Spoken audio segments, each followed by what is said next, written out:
Escritor, filósofo y periodista británico de inicio del siglo XX, Gilbert Keith Chesterton es uno de los primeros autores de nuestro tiempo. Padre de la Iglesia, incomparable inventor de cuentos fantásticos, autor de relatos policiales y poetas, Chesterton escribió más de 80 libros, varios cientos de poemas, alrededor de 200 cuentos, innumerables artículos, ensayos y obras menores. Entre sus narraciones destacan El Napoleón de Nothing Hill, El Club de los Negocios Raros, El Hombre que fue Jueves, La Esfera y la Cruz, La Taberna Errante, El Hombre que sabía demasiado y El Retorno de Don Quijote. Pero su fama actual se debe sobre todo a su personaje más famoso, el Padre Brown, un sacerdote católico transformado en un formidable detective que aparece en más de 50 historias que aseguraron el nombre de Gilbert Keith Chesterton.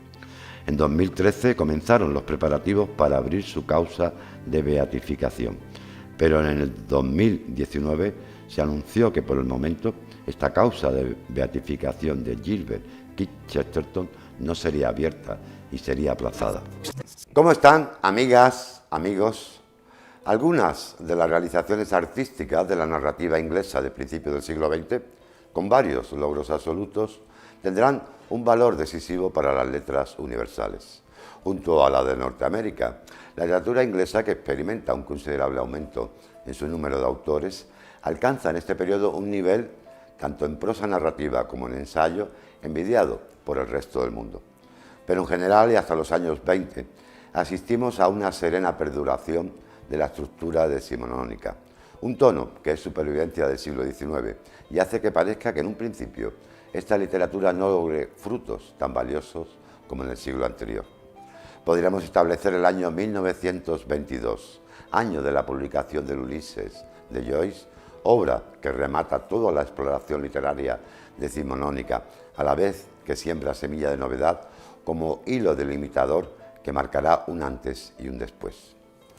Es por todo ello que a principios del siglo, en 1908, Gilbert Keith Chesterton, escritor de muchas caras y proyecciones inmortales, algunas de las cuales estudiaremos a lo largo de 2 programas, escribió en la dedicatoria de su novela más famosa, El Hombre que fue Jueves: el mundo era muy viejo, amigo mío, cuando nosotros éramos jóvenes. Maestro de la ironía y de la paradoja lógica como motor de la narración, polígrafo, excéntrico, orfebre de sentencias de deslumbrante precisión, en la abundantísima obra de Chesterton aparecen todos los géneros de la prosa, incluido el Tratado de Teología Divulgativo y con gran poder de persuasión. Bienvenidos, amigos, amigas, a la maldita literatura. Biografías Express. Gilbert Keith Chesterton, el príncipe de las paradojas, fue un escritor, poeta y ensayista de origen británico, nacido en Londres el 29 de mayo de 1874, en el seno de una familia de clase media. Sus padres, que se podrían definir como librepensadores al estilo de la época victoriana, con inquietudes artísticas y literarias, aceptaron bautizarlo más que nada por una especie de presión social y tradición familiar. Gilbert describiría el sistema educativo de su tiempo como ser instruido por alguien que yo no conocía acerca de algo que no quería saber. Estudió dibujo y pintura y tras un periodo confuso en el que incluso coqueteó con el ocultismo y el espiritismo, abandonaría la universidad para dedicarse al periodismo, trabajando como editor de literatura teosófica.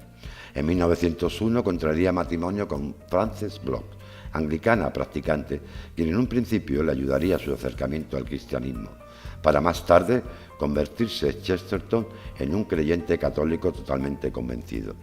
Chesterton escribió 80 libros, cientos de poemas e innumerables ensayos, en los que predominan la fe, la religión y Dios como motor de todo. Recordemos Ortodoxia, Herejes, El Club de los Negocios Raros y El Hombre que fue Jueves, pero su fama actual en gran parte se debe al padre Brown, un personaje inspirado en un amigo suyo.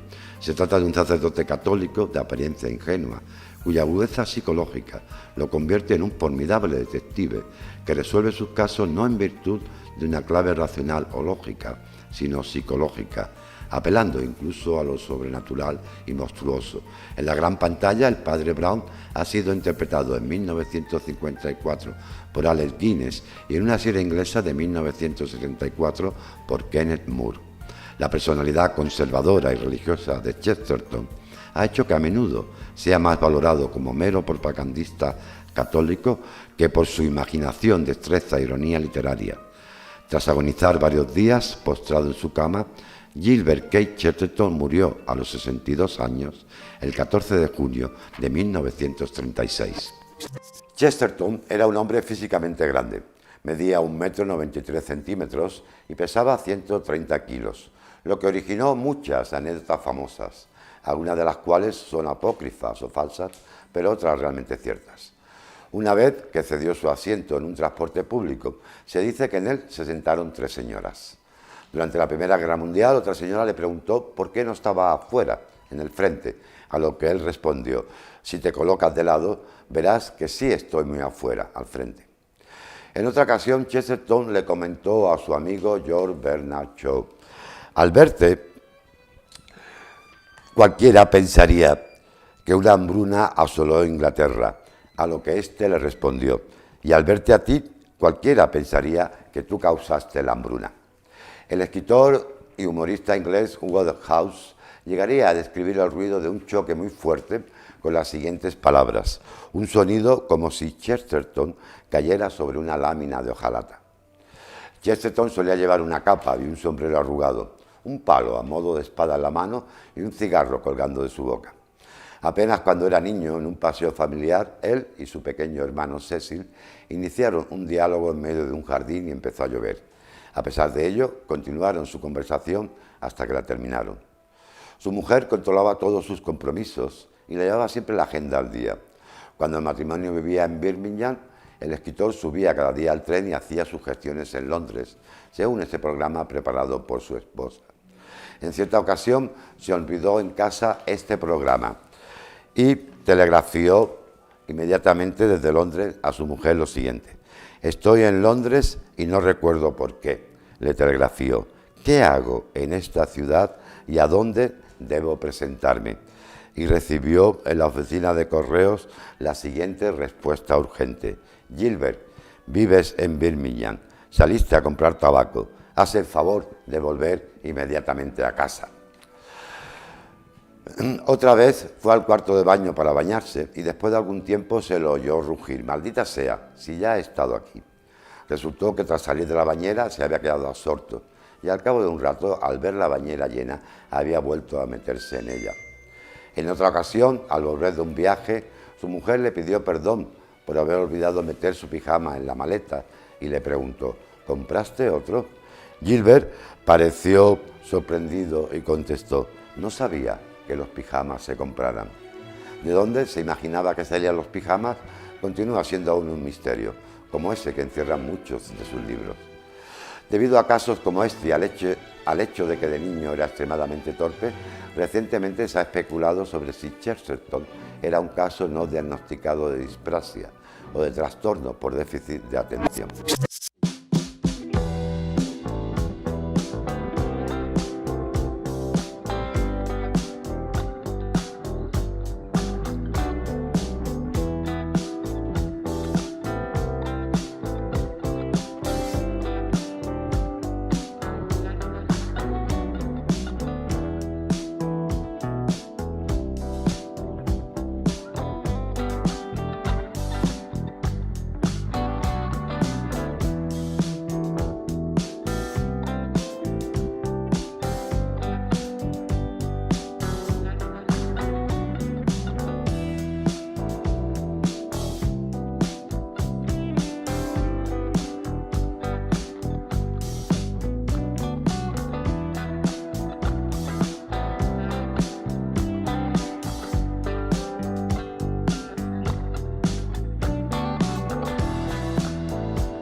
Como podemos suponer, en la victoriana Inglaterra, país eminentemente anglicano, la conversión al catolicismo de Chesterton causó un gran revuelo y perjudicó su fama, pues se le suele juzgar por el credo al que se convirtió.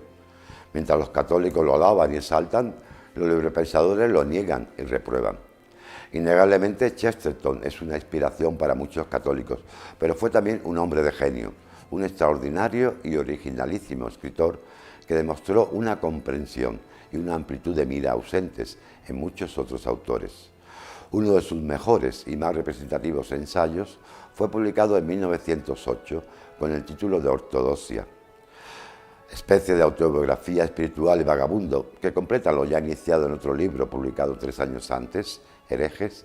En el prefacio de Ortodoxia nos explica Chesterton su propósito: intentar una explicación no sobre si la fe cristiana puede ser creída, sino cómo yo llegué a creer en ella. Se trata de un ensayo de notable inteligencia, optimista, polémico, convertido en clásico indiscutible de la apologética cristiana, donde Chesterton nos presenta su original visión y que merece ser conocido para entender plenamente a nuestro autor. Chesterton defiende una filosofía del asombro agradecido y de la libertad mental y emocional, contemplando la religión como una respuesta a las naturales necesidades de los seres humanos, la respuesta a un acertijo, nos dice, y no como una verdad arbitraria recibida de alguna parte extraña de fuera de la experiencia humana. Sin embargo, Chesterton relativiza el saber empírico, negando incluso la objetividad de la relación causal para ruir así de este modo la tentación de reducir el universo a un frío mecanismo de relojería. Para Chesterton la vida es magia, no un ciego engranaje, o si se prefiere un relato, lo cual significa que hay un narrador con dotes de mago. Chesterton llegará a comparar a Dios con un niño rebosante de alegría y felicidad, y nuestras vidas no con un juego, sino como la consecuencia de esa energía que nunca declina.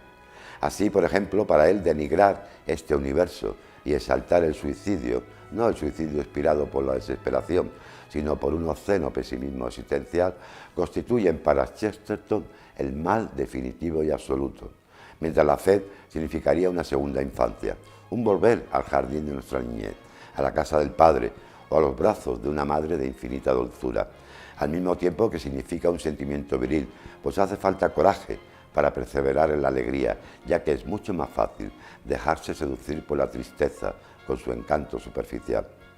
Chesterton es sin duda un hombre de su época, con los prejuicios de su tiempo. Sin embargo, su humor es intemporal.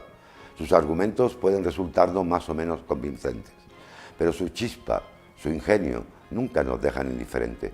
Así, por ejemplo, no cuestiona las excelencias del celibato, pero reconoce que su experiencia no le predispone a probar esa exótica flor.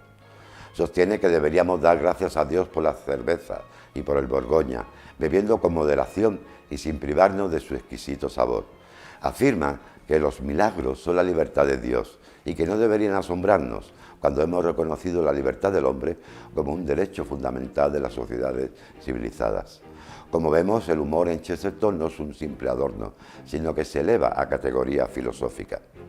En las páginas finales de este libro de Ortodoxia, como no podía ser menos, en El príncipe de las paradojas, convergen dos facetas aparentemente contradictorias de su carácter, la del sencillo y alegre hombre de sentido común y la del ingenioso y profundo teólogo y pensador. Una extraña e inusual descripción de la figura de Jesús de Nazaret sin duda nos hace pensar. Dice así: lo digo con reverencia. Había en aquella pasmosa personalidad algo que ocultó a los demás hombres, algo que era demasiado grande para que Dios nos lo mostrara. A veces sospecho que era su alegría. Chesterton se haría eco de esa alegría, sin incurrir ni en el sermón ni en el dogmatismo. Estemos o no de acuerdo con su pensamiento, su defensa de la fe no fue la obra de un atormentado inventor de pesadillas, sino la de un paladín de la vida. Gilbert Keith Chesterton, uno de los autores cristianos más leídos de todos los tiempos, está más cerca de los altares. El obispo de Northampton, en Inglaterra, comenzó a finales de 2013 los trámites para abrir la causa de beatificación del escritor inglés, famoso por libros como El hombre eterno o Los relatos del padre Brown. La obra de Chesterton es mordaz y elocuente, fue escrita hace más de 100 años, pero tiene gran vigencia hoy en día. Chesterton puede ser imitado por su claridad de juicio, su profundidad de juicio. Nos damos cuenta de que es muy actual lo que ha escrito hace 100 años y más de 100 años. Cosas que hoy parecen actuales, ciertas, resultan más ciertas que cuando las escribió en su momento. Escribió más de 80 libros y cientos de poemas, cuentos, artículos y ensayos, pero más allá de su faceta intelectual, es su testimonio cristiano el que sigue calando en muchas personas. Hay una famosa broma suya. Dios ama a la gente común porque ha hecho mucha. Amaba estar con las personas porque las personas le recordaban la realidad y la realidad le recordaba a Dios. Esto provocaba en él un gran sentido de gratitud. Es algo que debemos aprender también de él porque toda su vida ha sido un gracias. Y creo que no hay una forma más católica de vivir que diciendo gracias. Su forma de vivir ha suscitado el interés de muchos, también del Papa Francisco, que pocos días antes de viajar a Roma con motivo del cónclave, aprobó como arzobispo de Buenos Aires una oración privada pidiendo la intercesión del escritor inglés. Por lo que sabemos, el Papa Francisco siempre ha estado interesado en la figura de Chesterton. Ha participado incluso en un simposio organizado por el Chesterton Institute for Faith and Culture en Argentina hace unos años. Él figuraba entre los invitados de honor. Gilbert Keith Chesterton nació en 1874 en Londres y a la edad de 48 años se convirtió al catolicismo, un cambio que no era frecuente en la Inglaterra de la época. La obra de ficción de Chesterton lo califica entre los narradores más brillantes e ingeniosos de la literatura inglesa. Sus novelas, escritas a principios del siglo XX, ahondan lo místico a lo fantástico y manifiestan su habilidad en el manejo del lenguaje. El lenguaje, nos dirá Chesterton, no es un hecho científico, sino artístico. Lo inventaron guerreros y cazadores, y es muy anterior a la ciencia. Chesterton empleó una gran imaginación y un gran sentido del humor en la creación de tramas detectivescas, en las que perviven su carácter crítico y su sentido alegórico. Dio un gran salto en 1904 al publicar su primera novela, El Napoleón de Notting Hill, donde aúna con inteligente comicidad la incisiva observación política y la crítica social. Obras posteriores serán El Club de los Negocios Raros y sobre todo esa intriga policíaca y alegoría cristiana de su obra maestra, El hombre que fue jueves, en la que un investigador se infiltra en una sociedad anarquista para finalmente descubrir sorprendido que se encuentra enteramente formada esta sociedad, incluyendo a su mismo presidente, por espías infiltrados. Otra notable novela de nuestro autor es El hombre que sabía demasiado, que por cierto no tiene nada que ver con las dos películas de idéntico título que realizara Alfred Hitchcock. En esta novela un investigador resuelve crímenes, pero más que por su saber, por su profundo conocimiento psicológico de las intimidades de sus protagonistas. No menos encantadora será la labor crítica de Chesterton en penetrantes, excelentes y muy agudos estudios literarios sobre personajes como Dickens, Robert Browning, John Bernard Shaw, Thomas Carlyle, Thackeray, William Blake, Stevenson y la literatura victoriana en general, entre otros muchos temas. En cuanto a su obra poética, en la que encontramos ecos de Kipling, no deja de ser significativo que sus dos espléndidas epopeyas, La balada del caballo blanco y Lepanto, que rescatan un género tan olvidado en el siglo XX como es la épica, conmemoren sendas victorias de cristianos sobre paganos. En el obituario que le dedicó a Chesterton, T.S. Eliot afirmó que se exageraban algunos de sus méritos y, sin embargo, se ignoraban estos poemas, que eran sus mayores logros. La balada del caballo blanco celebra una batalla de Alfredo el Grande contra los vikingos. Posteriormente, C.S. Lewis y J.R. Tolkien, ambos amigos y escritores que prolongarían esta visión épica en las crónicas de Narnia y El Señor de los Anillos, respectivamente, discreparían en su consideración sobre esta obra de Chesterton. Mientras Lewis conocía de memoria sus versos, Tolkien, que la admiró desde su juventud, posteriormente comentaría que Chesterton, lamentablemente, no conocía nada sobre el tema nórdico. Por su parte, Lepanto es una de las páginas para el recuerdo. Cierta vanidad junto a lo políticamente correcto hacen que nos incomoden a veces o avergüencen las odas heroicas, pero esta epopeya parece no correr ese peligro, ya que se trata de un ejercicio de honradez pocas veces contemplado con anterioridad, la celebración inglesa de una victoria por parte de los tercios de España y de la artillería de Italia. Su música, su felicidad, su mitología son admirables. Entre sus personajes, el sultán de Bizancio, Mahoma, Felipe II, el Papa y la sombra constante de don Juan de Austria, tensa hacia la gloria, vemos aparecer también la figura de don Miguel de Cervantes, que imaginando en un sueño a don Quijote, que cabalga eternamente por los caminos de España, sonríe y envaina su espada.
Parcialidad vestida de su libertad.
Cada cual en su cabeza se apriete la caperuza, que la música empieza, de tocar las caramuzas.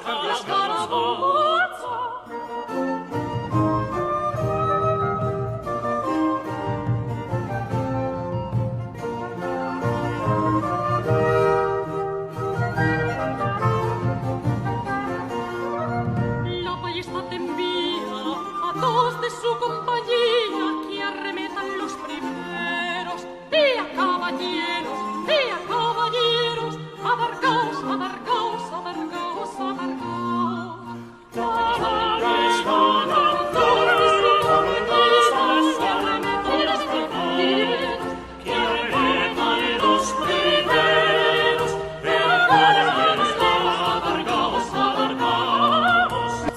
Afirmar que un hombre bondadoso y afable como Chesterton fue también un hombre que sentía el horror de las cosas puede asombrarnos, pero su obra, contra su voluntad, así lo atestigua.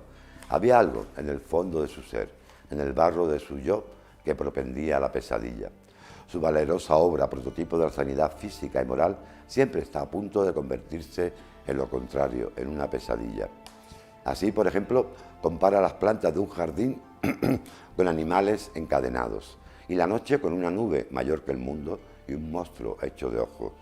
Pregunta si un hombre tiene 3 ojos o un pájaro 3 alas.